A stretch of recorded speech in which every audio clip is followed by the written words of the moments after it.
Bienvenue sur Africa 24 pour cette nouvelle édition du QG Week-end. Au sommaire, Blaise Compaoré n'est officiellement plus le président du Burkina Faso, et ce depuis ce vendredi 31 octobre, contraint de quitter le pouvoir au terme de 2 jours de contestation. C'est aujourd'hui une période de transition qui s'amorce dans le pays avec à sa tête, et c'est officiel depuis quelques heures, le lieutenant-colonel Isaac Yacouba Zida. La Côte d'Ivoire et la Mauritanie renforcent leur coopération. Un accord ratifié par les deux pays établit la libre circulation des personnes et des biens, mais aussi un partenariat en matière d'agriculture et de pêche. Transport, industrie, autant de facteurs qui favorisent le développement d'un pays, mais qui nuit par ailleurs à la santé des populations. En cause, la pollution de l'air qui crée des millions de décès par an à travers le monde. Focus dans ce journal sur le Sénégal. C'est officiel depuis ce samedi 1er novembre, le lieutenant-colonel Isaac Yacouba Zida prend la tête de la transition au Burkina Faso. Il a fait une déclaration en ce sens sur une chaîne de télévision burkinabé privée. Une annonce accueillie de façon très mitigée par la population. Gradiela Tchakounte. À peine la démission du président Compaoré rendue officielle, la bataille pour le pouvoir était lancée au Burkina Faso sur un terrain laissé vacant par l'opposition politique. Tout s'est joué ce vendredi 31 octobre. Le lieutenant-colonel Isaac Yacouba Zida, inconnu jusqu'alors, contrecarre le chef d'état-major Nabéré Honoré Traoré, alors auto-proclamé chef de l'État, et annonce qu'il prend la tête de la transition. C'est désormais officiel. L'information est tombée ce samedi 1er novembre. En attendant de définir de manière consensuelle avec l'ensemble des partis politiques et des organisations de la société civile, les contours et le contenu de cette transition démocratique apaisée, j'assume désormais, à partir d'aujourd'hui, les responsabilités de chef de cette transition et de chef de l'État pour assurer la continuité de l'État. Le lieutenant-colonel Zida est le numéro 2 du régiment de la sécurité présidentielle, la force la mieux équipée du pays. Sa prise de pouvoir a été diversement accueillie par les manifestants. Beaucoup, notamment les organisations de la société civile, craignent une récupération de leur mouvement. Alors, il faut dire qu'au Burkina Faso, la réaction des populations est mitigée parce que si pour certains l'objectif est atteint, c'est-à-dire le départ du président Blaise Compaoré, pour d'autres, en fait, la victoire du peuple semble être volée. Ils estiment notamment que le pouvoir ne devrait pas revenir, bien sûr, à l'armée, mais plutôt soit à l'opposition politique ou à la société civile. Beaucoup d'acteurs attendent plutôt la composition de l'organe transitoire annoncé par le nouvel homme fort du Burkina Faso, c'est-à-dire le lieutenant-colonel Isaac Zida. Les regards se tournent désormais vers la coalition de l'opposition politique, totalement absente de l'espace public depuis vendredi. Si de nombreux Burkinabés ont perdu confiance en certains de ces partis pour leur ancienne proximité avec Blaise Compaoré, leur position devrait malgré tout influencer la vie politique burkinabé dans les jours à venir. Et Blaise Compaoré, qui a démissionné ce vendredi, nous vous le rappelons, a quitté le Burkina Faso. Il s'est réfugié en Côte d'Ivoire. Il se trouvera actuellement à Yamoussoukro, la capitale politique du pays. Renforcement des relations diplomatiques et économiques entre la Mauritanie et la Côte d'Ivoire, un renforcement concrétisé par la ratification d'un accord établissant la libre circulation des personnes et des biens entre les deux pays. Reportage de notre correspondant en Mauritanie, Franck Noudofina. Vers un réchauffement des relations diplomatiques entre la Côte d'Ivoire et la République islamique de Mauritanie. Lors du Conseil des ministres du jeudi 23 octobre 2014, le gouvernement mauritanien a ratifié l'accord établissant la libre circulation des personnes et des biens entre les deux pays. Cette décision officialise donc les nombreux échanges et propositions de partenariat issus des visites des autorités mauritaniennes en Côte d'Ivoire et des autorités ivoiriennes en Mauritanie. Quand vous voyez le nombre déjà des Ivoiriens, des Mauritaniens en Côte d'Ivoire, vous pouvez, c'est une seconde patrie pour les Mauritaniens. La Côte d'Ivoire, aller à Abidjan, ça allait trouver énormément de Mauritaniens. Ça déjà, c'est déjà un pays d'accueil, c'est leur deuxième patrie.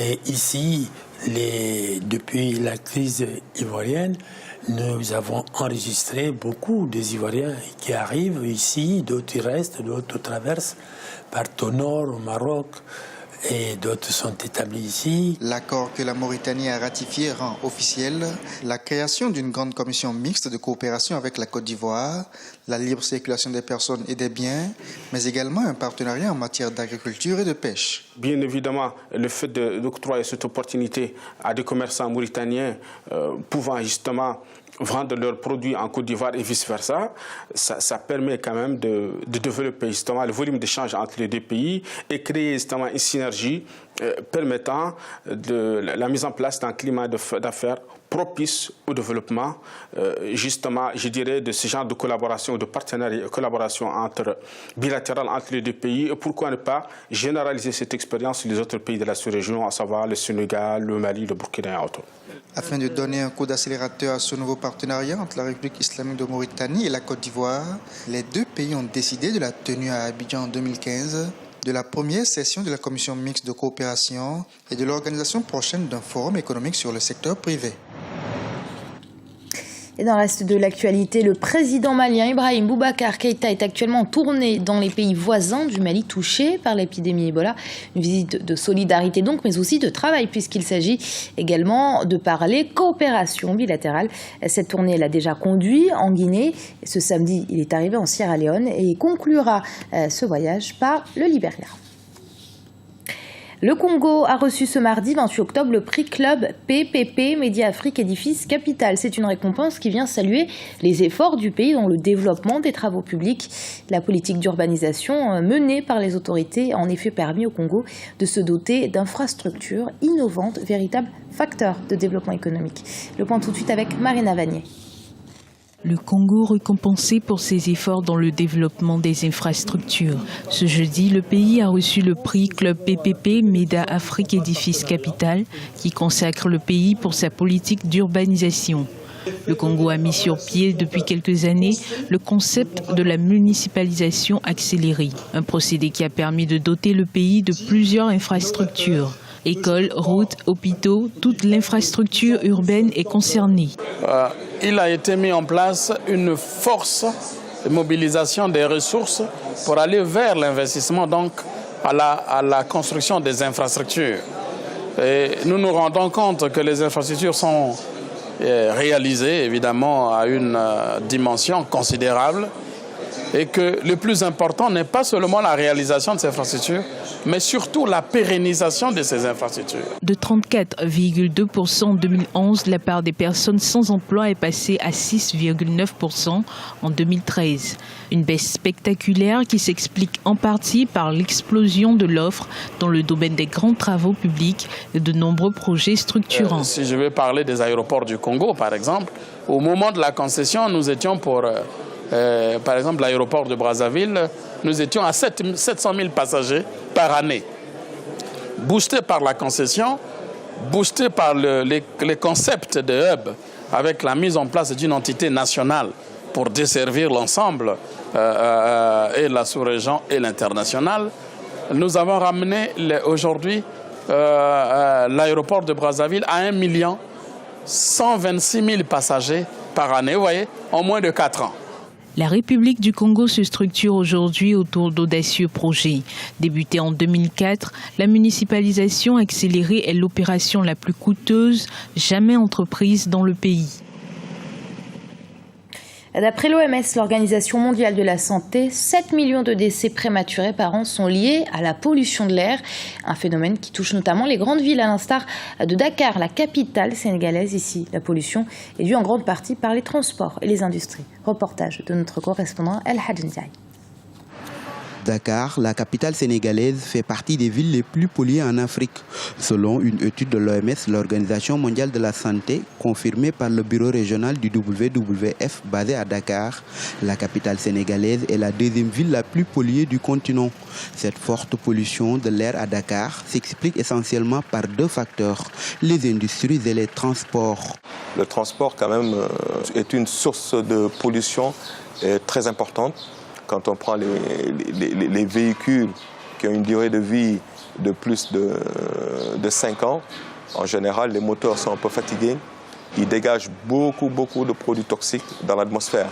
D'autres types de pollution existent aussi à Dakar. Ils sont causés par les ordinateurs et les réfrigérateurs qui viennent souvent de l'Europe dont leur DPU, durée prévue d'utilisation, est expirée.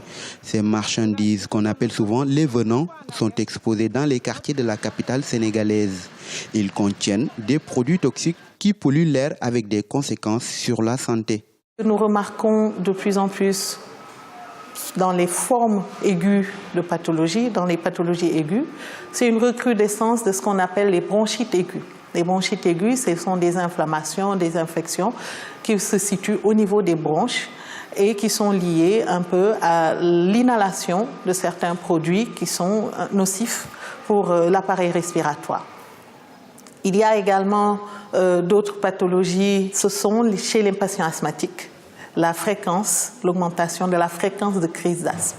Ces effets néfastes de la pollution sur la santé peuvent être ressentis durablement. On peut citer le cancer des poumons et bien d'autres pathologies respiratoires. Aujourd'hui, il est nécessaire d'arrêter certaines pratiques qui sont sources de pollution. Il faut diminuer l'âge des véhicules qui viennent en Afrique.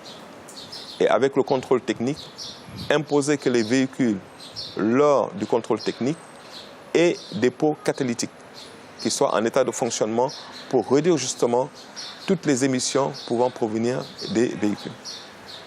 Les réfrigérateurs, je pense qu'il faut arrêter leur importation si on n'est pas capable de l'adapter avec les nouveaux gaz qui respectent l'environnement. La pollution est une cause directe du changement climatique avec des conséquences dommageables pour l'environnement. L'érosion côtière, les inondations, la désertification et de la réduction de la biodiversité sont autant de fléaux que la baisse du taux de pollution pourrait contribuer à réduire. Et ce journal a été réalisé par l'ensemble de la rédaction. Nous vous remercions de votre fidélité. Dans un instant, une nouvelle édition de l'actualité sur Africa 24.